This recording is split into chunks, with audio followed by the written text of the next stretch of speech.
ظلم کے سبب بے برکتی۔ السلام علیکم معزز ناظرین، آپ دیکھ رہے ہیں اسلامک اسٹوری 2.5۔ حضرت سیدنا وہب بن منبع رحمۃ اللہ تعالیٰ علیہ نے فرمایا، جب حاکم ظلم کا ارادہ کرتا ہے یا ظلم والے کام کرتا ہے تو اللہ عز و جل اس کی مملکت کے لوگوں میں، شہروں میں، کھیتوں میں، جانوروں کے تھنوں میں اور ہر شے میں نقص داخل کر دیتا ہے۔ اور جب حاکم بھلائی اور عدل کا ارادہ کرتا ہے یا بھلائی اور عدل والے کام کرتا ہے تو اللہ عز و جل اس کی مملکت کے اہل میں ان تمام چیزوں میں برکت عطا فرما دیتا ہے۔ حضرت سیدنا ولید بن ہشام رحمۃ اللہ تعالیٰ علیہ فرماتے ہیں، حاکم کے درست ہونے سے رعایا درست ہوتی ہے اور حاکم کے خراب ہونے سے رعایا خراب ہوتی ہے۔ اسی طرح کے دو واقعے آپ کے گوش گزار کرتے ہیں، جن میں سے ایک گائے کا دودھ کم ہو گیا۔ حضرت سیدنا عبداللہ بن عباس رضی اللہ تعالیٰ عنہ بیان کرتے ہیں کہ ایک بادشاہ اپنی مملکت میں بیس بدل کر سیر کرنے نکلا۔ ایک ایسے شخص کے پاس آیا جس کے پاس ایک گائے تھی اور وہ 3 گائے کے برابر دودھ دیتی تھی۔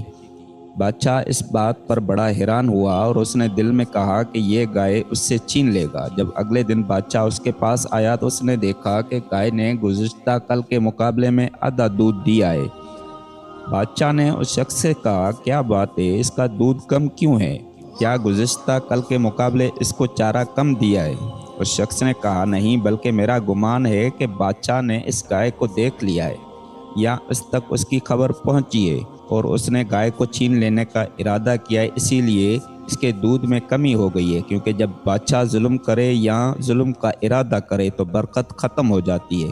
بادشاہ نے توبہ کی اور اپنے دل میں اپنے رب سے عہد کیا کہ وہ اس گائے کو نہیں لے گا اور رعایا میں سے کسی ایک سے بھی حسد نہیں کرے گا۔ جب اگلے دن اس شخص نے دودھ نکالا تو وہ 3 گائے کے دودھ کے برابر تھا۔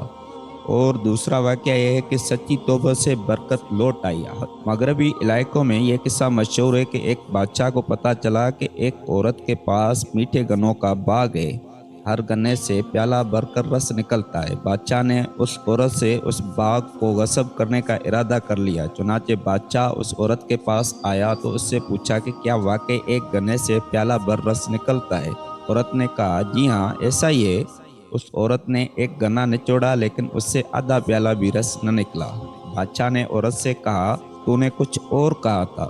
عورت نے کہا، معاملہ تو وہی ہے جو تمہیں پتہ چلا تھا، مگر بادشاہ نے مجھ سے باغ غصب کرنے کا ارادہ کر لیا ہے، اس لیے اس میں سے برکت ختم ہو گئی ہے۔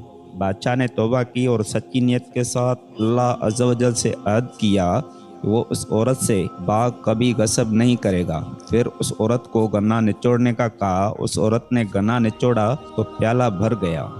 اگر آپ کو ہماری ویڈیو پسند آئی ہو تو لائک، سبسکرائب ضرور کریں، اپنے دوستوں اور احبابوں کے ساتھ ضرور شیئر کریں۔